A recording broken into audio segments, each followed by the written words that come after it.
Hey, what's up? It's your boy Serrano. Welcome back to another video. Hope all is well. So today we're going to be talking about the Samsung Galaxy A34 5G after I've been using this device for about 8 months. And so the Samsung Galaxy A34 5G was promised 4 years of OS updates as well as 5 years of security updates. And so this device is going to get Android 16, and so it's still running really well. But make sure you stay locked in if you're brand new. I truly appreciate you for coming through. But if you're already a part of the crew, salute.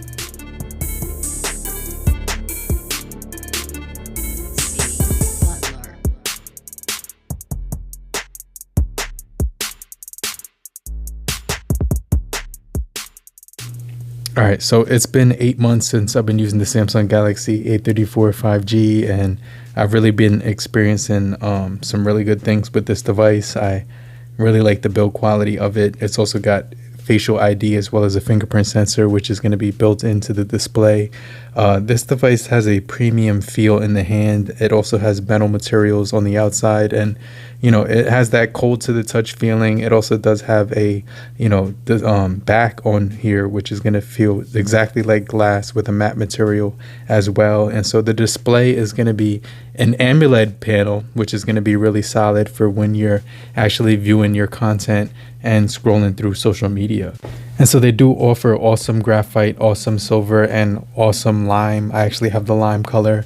And so as far as the performance on here, I will get into that in more detail, but just to say the least, this device was able to perform every single thing that I was actually trying to get done. So it's going to be packing a very capable processing chip in here that's going to basically give you the speeds and optimization that you need when it comes to high performance gaming. Battery optimization is pretty good on here. You're getting a 5,000 milliamp hour battery. You're also getting 25 watts fast charging, which is going to give you a really good look when it comes to topping up in a short period of time.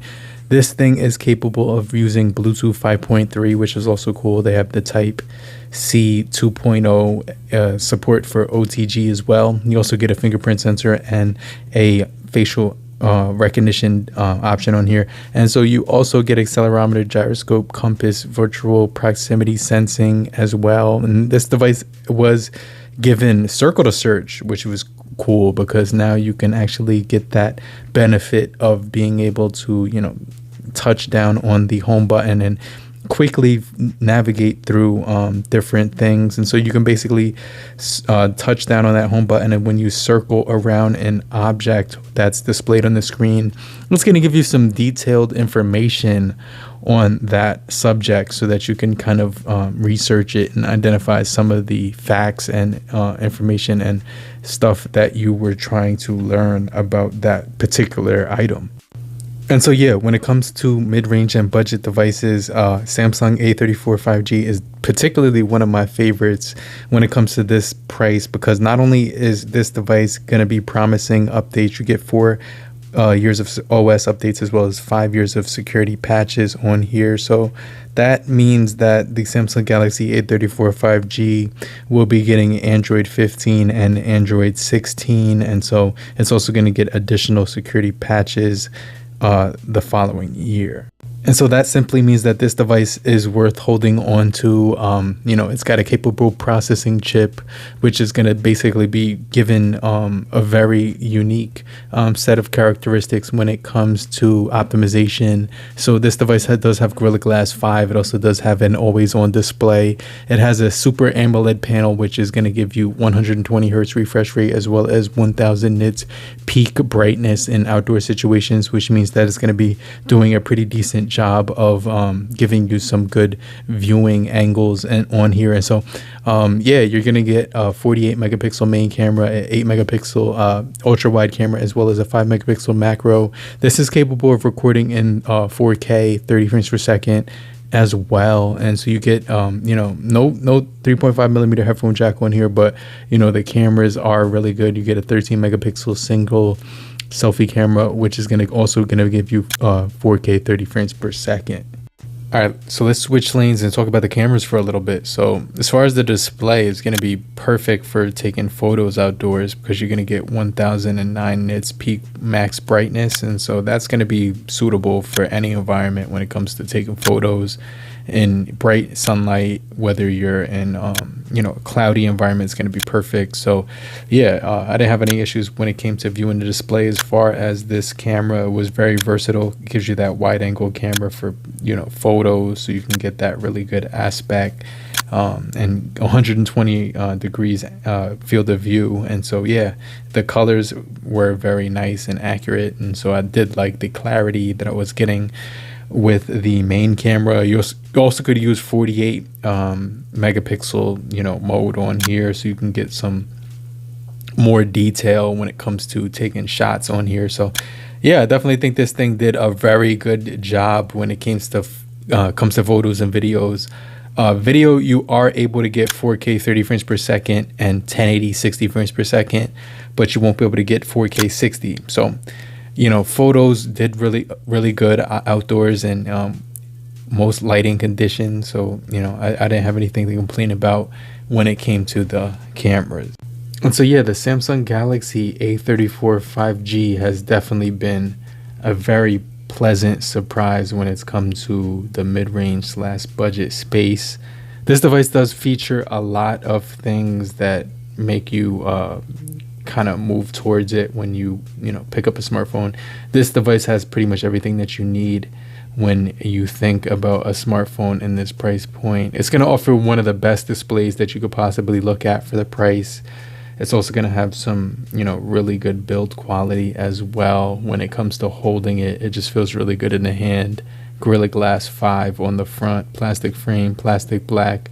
But the plastic back actually feels like glass. It feels like real glass on here, so it doesn't feel cheap whatsoever. It does support software updates, up to Android 16 and so on and so forth. You're also going to get some really good cameras out of this thing, 4K 30 and 1080 60 when it comes to the quality. You also get an always on display. When it comes to the display is going to look really good. Battery life, it's held me down throughout the time I've been using it. 25 watts fast charging, as well as a 120 hertz refresh rate. So the display is absolutely gorgeous to look at. And when it comes to the cameras, I wasn't disappointed when I was actually testing with it. All right, so let's talk about the configurations that you could pick up with this device. So they do have a couple of options, the 4GB, 6GB, or 8GB model.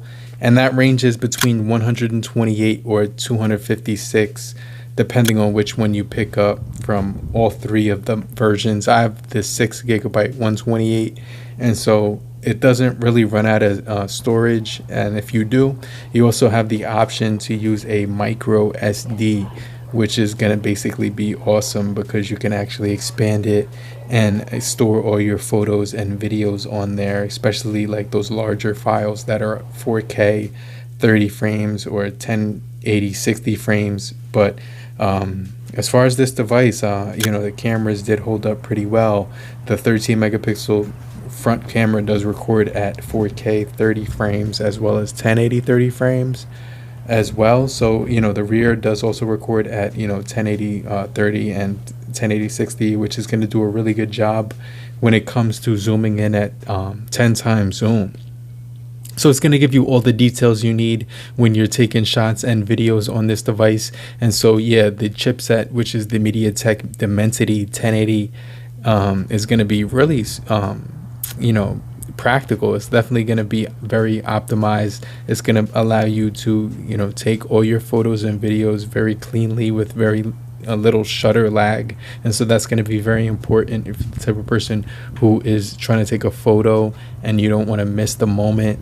These cameras actually do a pretty good job of keeping up with the processing speeds on the device, and so you won't really notice any lag for the most part. And so yeah, it does run clean Android 14. It's going to get Android 16 in the future, Android 15 as well. And so I can honestly say that this is one of my favorite devices to pick up, that I've actually picked up in the most recent years, and I think it will hold up very well over time, especially because of the software updates that are keeping it afloat. And so you're also going to be getting, you know, NFC on here, obviously, and you know, smart view, so you can actually view your content on larger displays and stuff like that. But hopefully you guys did find this video helpful. After 8 months, I definitely could say that the A34 5G is still worth it. But let me know what you guys think about the Samsung Galaxy A34 5G. And if you're still here, just type down below in the comment section, I'm still here. So I know you're still kicking it with me. And I just want to remind you to hit the like button so we can get this video out to more people and help boost the engagement. I'll check you guys later. Peace.